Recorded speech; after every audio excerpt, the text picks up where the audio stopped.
Good afternoon बच्चों। जैसा कि हमने लास्ट लेक्चर में देखा था हाइड्रोजन बॉन्डिंग के बारे में, आज हम बात करेंगे एप्लीकेशंस ऑफ हाइड्रोजन बॉन्डिंग और उसके बाद कुछ एक दो इंपॉर्टेंट क्वेश्चंस रहते हैं, kind of question chemical bonding, उनको डिस्कस करेंगे। तो सबसे पहले मैं बात कर रहा हूँ applications of hydrogen bonding. Application of hydrogen bonding, बेटा जैसा कि हमें पता है हाइड्रोजन बॉन्ड जो है वो क्या है, वीक बॉन्ड है, ठीक है। तो due to its weak bonding है ना, ये सिर्फ फिजिकल प्रॉपर्टीज के ऊपर ही आपका क्या करता है, इफेक्ट डालता है। Physical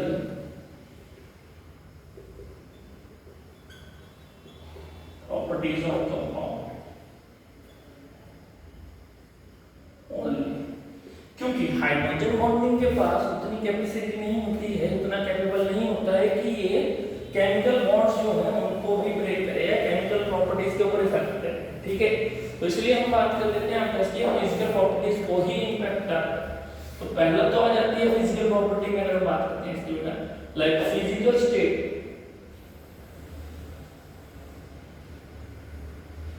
physical state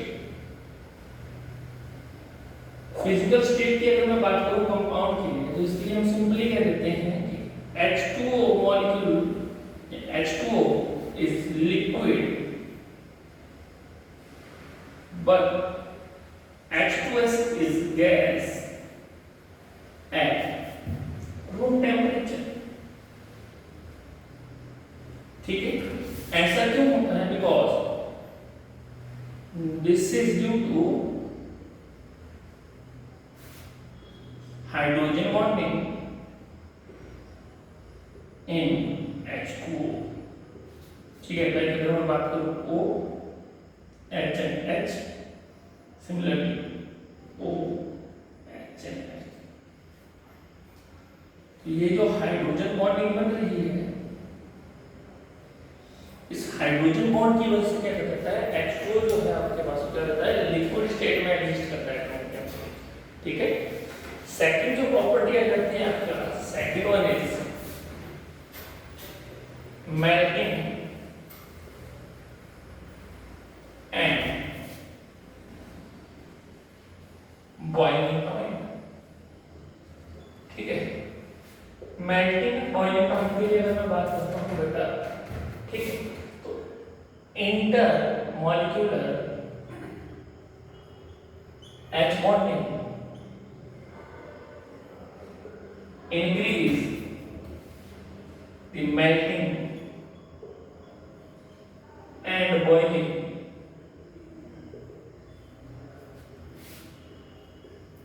point of compound, ठीक है। फॉर एग्जाम्पल ऑर्थोनाइट्रोफेनॉल and paranitrophenol,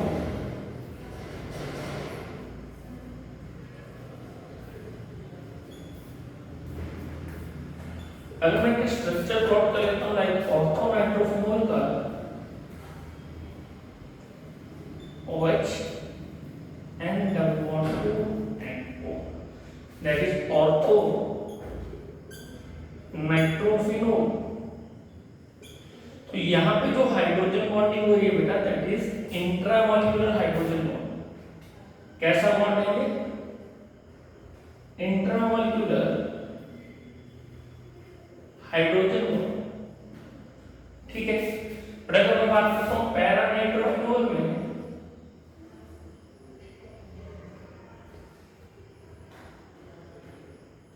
ठीक है, अगर मैं पैरानाइट्रोफेनॉल के केस में बात करूं बेटा, तो यहां पे क्या हो जाता है, there is intermolecular hydrogen bond,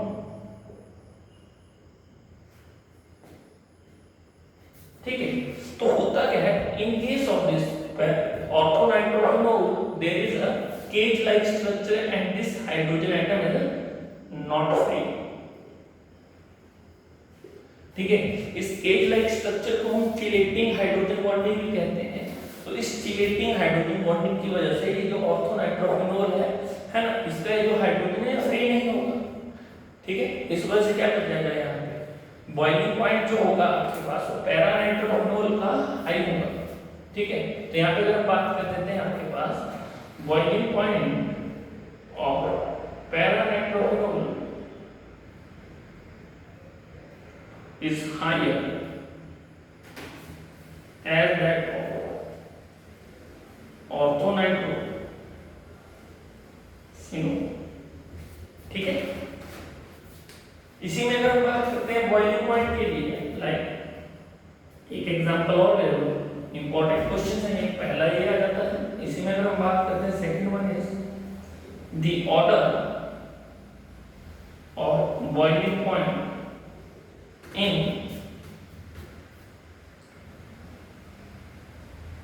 H2O, H2S, H2SE and H2T। अब बेटा ध्यान दो, जैसा कि हमें पता है बॉइलिंग पॉइंट जो है आपके पास with increase in mass and with increase in size of atom, boiling point क्या करेगा हमारे पास, इंक्रीज करेगा, क्योंकि जितना ज्यादा सरफेस एरिया कवर करेगा उस हिसाब से। बट यहां पे क्या हो जाता है, due to hydrogen bonding the boiling point of H2 is high, ठीक। तो यहां पे ये ऑर्डर जो एक्सपेक्टेड ऐसा था, कुछ ऐसा था कि सबसे कम H2O then H2S then H2SN then H2TE, वो चेंज करके जो फाइनल ऑर्डर है वो कुछ ऐसे हो जाएगा कि सबसे कम H2S then H2SE then H2O and then H2TE, ठीक है।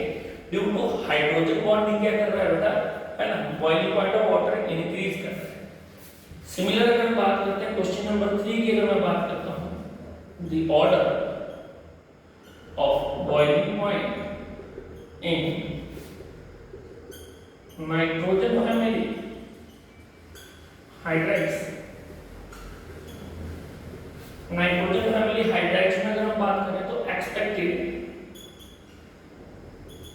ऑर्डर ये रहेगा कि सबसे कम NH3 का, देन RCPH3, है ना, फिर ASH3, देन SP3, ठीक है। But due to H bonding boiling point of NH3 increases, so the new order is PH3, ASH3, then NH3 and then SPH3, ठीक है। तो ये था आपके पास क्या, effect of hydrogen bonding on boiling point. इसके अलावा अगर हम बात करते हैं नेक्स्ट जो प्रॉपर्टी रहेगी that is solubility,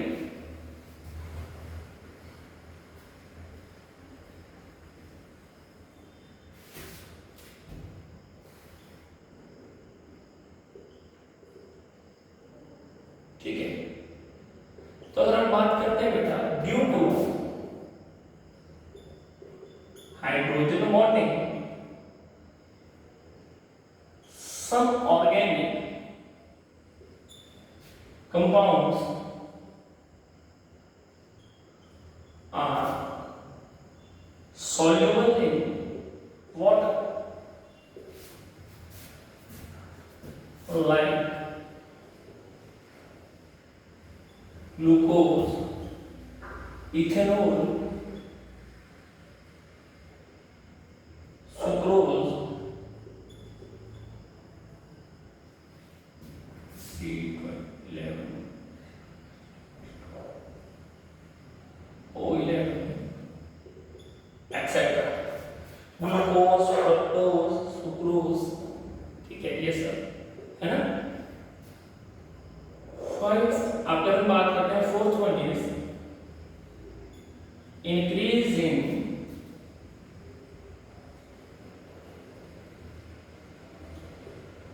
weight, increase in molecular weight due to hydrogen bonding. Due to hydrogen bonding, acetic acid CH3COOH molecule exists as dimer. Exists as a dimer. So the molecular weight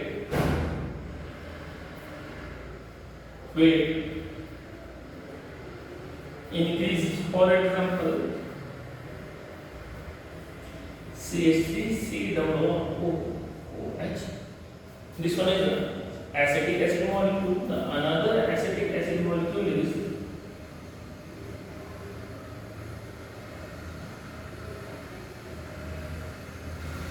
जैसा कि आप यहाँ देख रहे हो बेटा,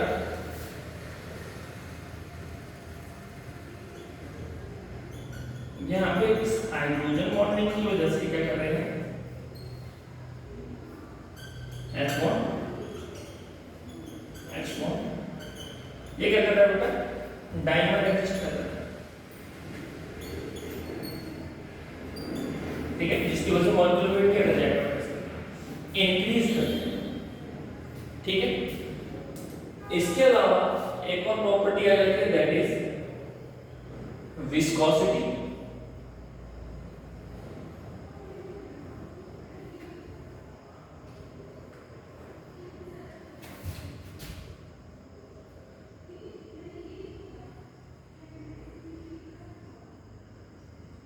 ठीक है, विस्कोसिटी की अगर हम बात करते हैं बेटा, with increase in hydrogen bonding extend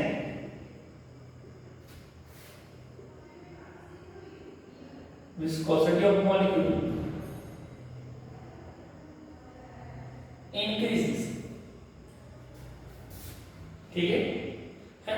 तो ये कुछ प्रॉपर्टीज थी जो हाइड्रोजन बॉन्डिंग जिन फिजिकल प्रॉपर्टीज को अफेक्ट कर रही है। Now we are moving towards some important questions, like kind of questions बेटा, हम उनके बारे में बात करेंगे पहले।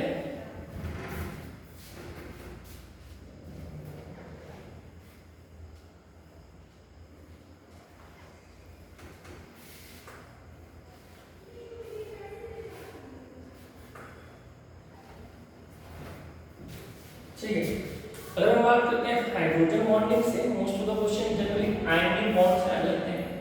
लाइक पहला क्वेश्चन आ जाता है, in between of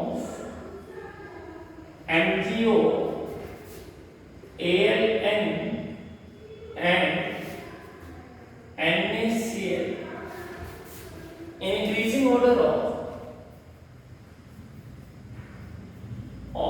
ionic nature,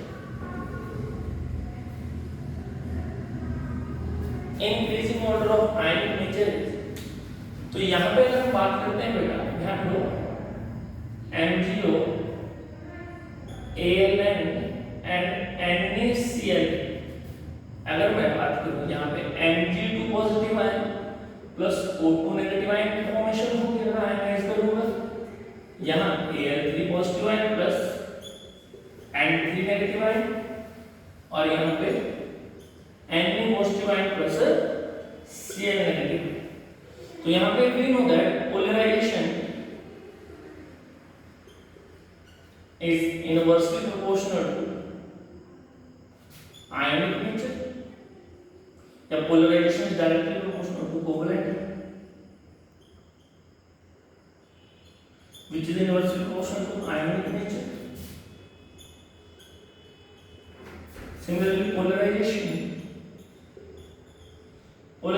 जो होती है, that is directly proportional to the charge on cation और anion,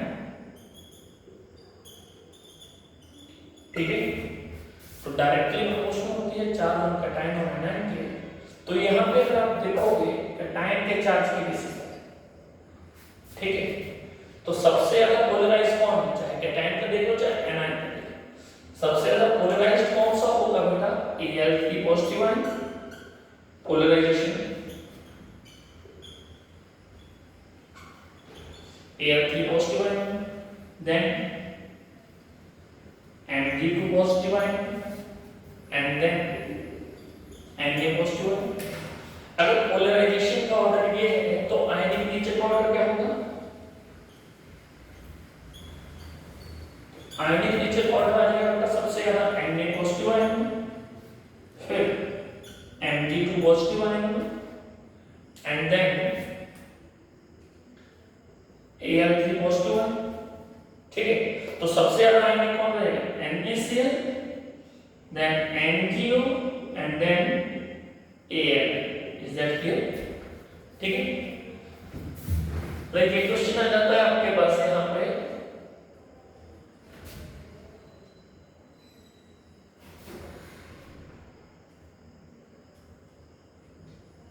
N2 exists but P2 not exist।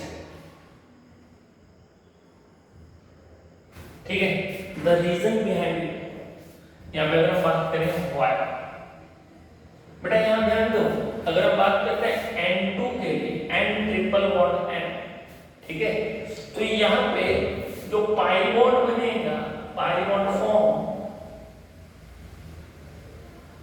By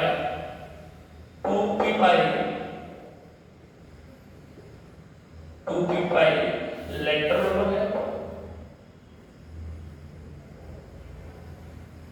means 2p pi overlapping.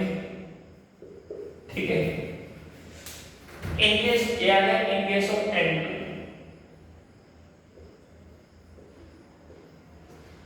But अगर बात करते हैं इन केस ऑफ P2, ठीक है, P2 एग्जिस्टेंस के लिए P ट्रिपल बॉन्ड P होना पड़ेगा। ठीक है, तो यहां जो ओवरलैप होगा, overlap for pi bond is 3p pi. ठीक है, which is the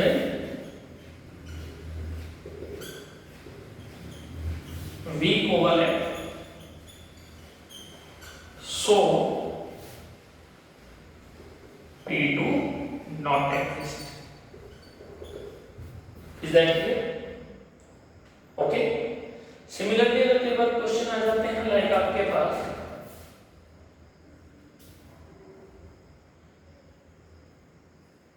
hybridisation shell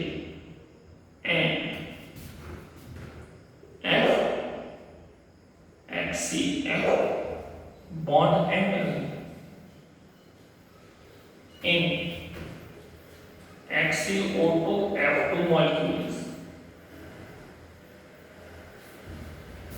तो बेटा ध्यान दो, सबसे पहले मुझे हाइब्रिडाइजेशन काउंट करनी पड़ेगी। तो अगर मैं हाइब्रिडाइजेशन की बात करता हूं तो स्टेरिक नंबर निकलेगा पहले 1/2 and 2 valence electron of central atom 8, monovalent atom आ जाएंगे 2, दैट इज 10/2 मींस 5। अब स्टेरिक नंबर 5 आ गया, अगर मुझे lone pair on central atom count करने तो मैं कैसे काउंट करूंगा बेटा? Lone pair on central atom can be counted as steric number minus head atom.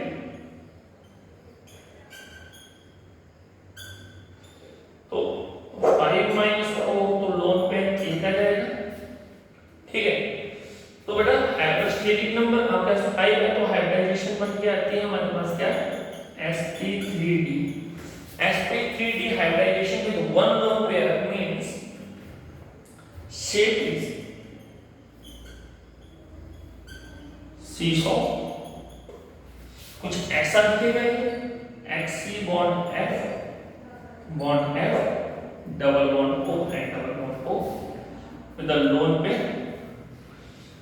ठीक है, और यहाँ पे अगर मैं बात करता हूँ f XCF बॉन्ड की, तो दैट इज अप्रोक्सीमेटली 180 डिग्री के नियर आ है। Is that clear? तो ये था हमारा क्वेश्चन नंबर 3। ठीक, कई बार कुछ क्वेश्चन ऐसे आ जाते हैं बेटा like the type of pi bond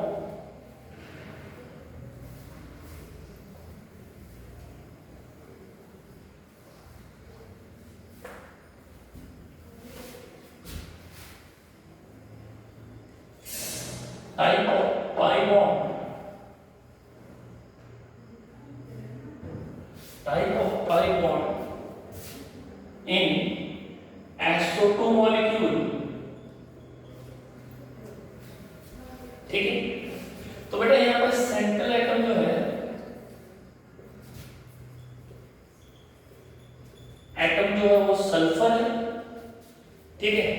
इसके अगर मैं इलेक्ट्रॉनिक कॉन्फ़िगरेशन लिखूंगा तो NH2 NP4 बन जाएगी जनरल कॉन्फ़िगरेशन अगर लिखूं तो यह क्या NS orbital, these are NP orbital and these are ND orbital, ठीक। तो यहाँ पे अगर मैं बात करूं ग्राउंड स्टेट कॉन्फ़िगरेशन तो कुछ ऐसी बनेगी इसकी, but in excited state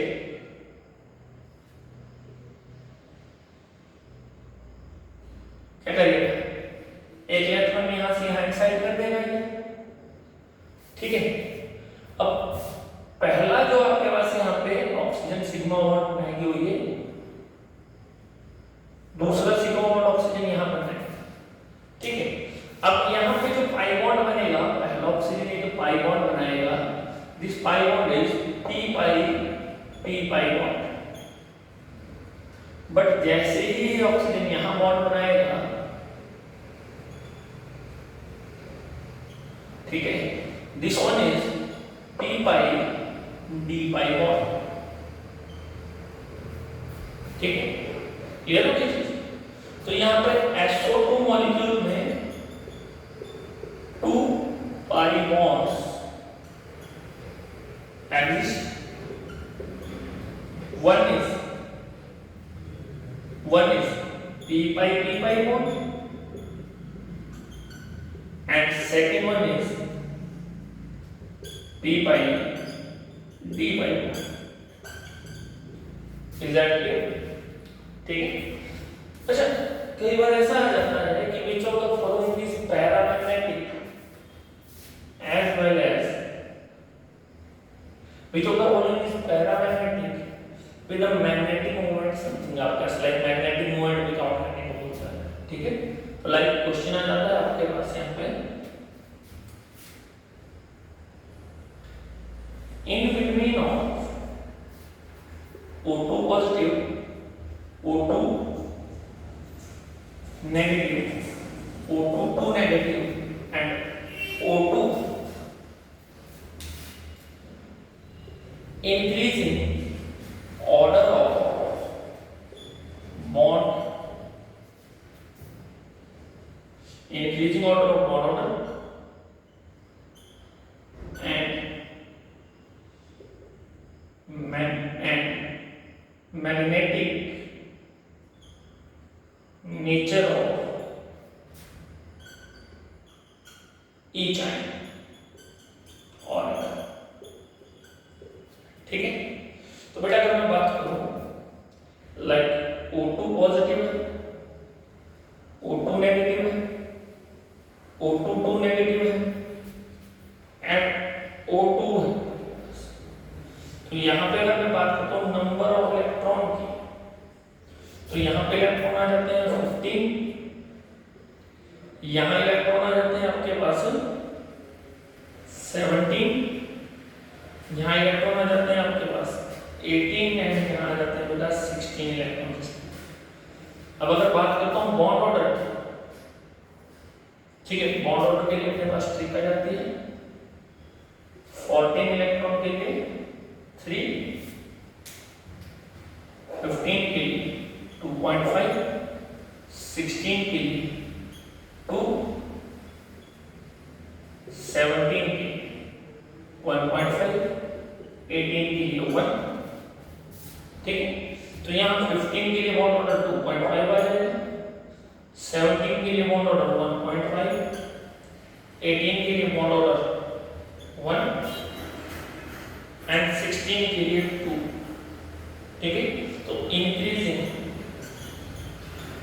in bond order की बात करें तो सबसे ज्यादा बॉन्ड ऑर्डर आ जाएगा, सबसे कम बॉन्ड ऑर्डर आएगा O2 2 नेगेटिव का, then O2 negative, then O2 and then O2 positive. ठीक है, तो बेटा यहाँ अगर मैं बात करता हूँ ऑड इलेक्ट्रॉन है पैरामैग्नेटिक होगा, ऑड इलेक्ट्रॉन है तो ये भी पैरामैग्नेटिक होगा, इवन इलेक्ट्रॉन तो ये डाया रहेगा 16 odd electron but with the exception of 16 electron this one is also paramagnetic. मैंने कहा था कि 6 और 10 और 10 और 16 न्यू सिस्टम है वो क्या होते हैं आपके पास है पैरामैग्नेटिक। ठीक है, तो इस तरीके से आप एक्सप्लेन कर सकते हो। अच्छा, एक क्वेश्चन आ जाता है बेटा, इन HCl2 molecule total number of lone pair and number of lone pair on center, एक क्वेश्चन है। ठीक है, इसको बनाएंगे बेटा, ध्यान दो लास्ट क्वेश्चन है इसका। लाइक अगर हम बात करते हैं HCl2 है 1/2 into valence electron 8 monovalent atom 2 10/2 5 steric number 5 निकल के आता है। अगर हमने lone pair on central atom count करना है, सेंट्रल एटम पे काउंट करना है तो steric number minus side atom, steric number 5 है, साइड एटम 2, मतलब lone pair on central atom आ गए 3। और इसने बोला total number of lone pair on a molecule, तो ध्यान दो like HCl F 3 lone pair तो आ गए ज़ीनॉन में। ठीक है, फ्लोरीन के वैलेंस शेल में होते हैं 7 इलेक्ट्रॉन, तो एक से दूसरे बॉन्ड बनाया, बाकी जो 3 है बेटा वो क्या है उसके पास लोन पेयर फॉर्म में। ठीक है, तो total number of loan central atom पे लोन पेयर का number 3, number of lone pair on central atom, number of lone pair on central atom अगर मैं काउंट करूं 3 3 6 एंड 3 9। ठीक है, तो सेंट्रल एटम पे नंबर ऑफ लोन पेयर कितने आ जाएंगे 3 आ जाएंगे, और पूरे मॉलिक्यूल पे नंबर ऑफ लोन पेयर कितने आ जाएंगे बेटा 9। ठीक है, नोट करो उसको।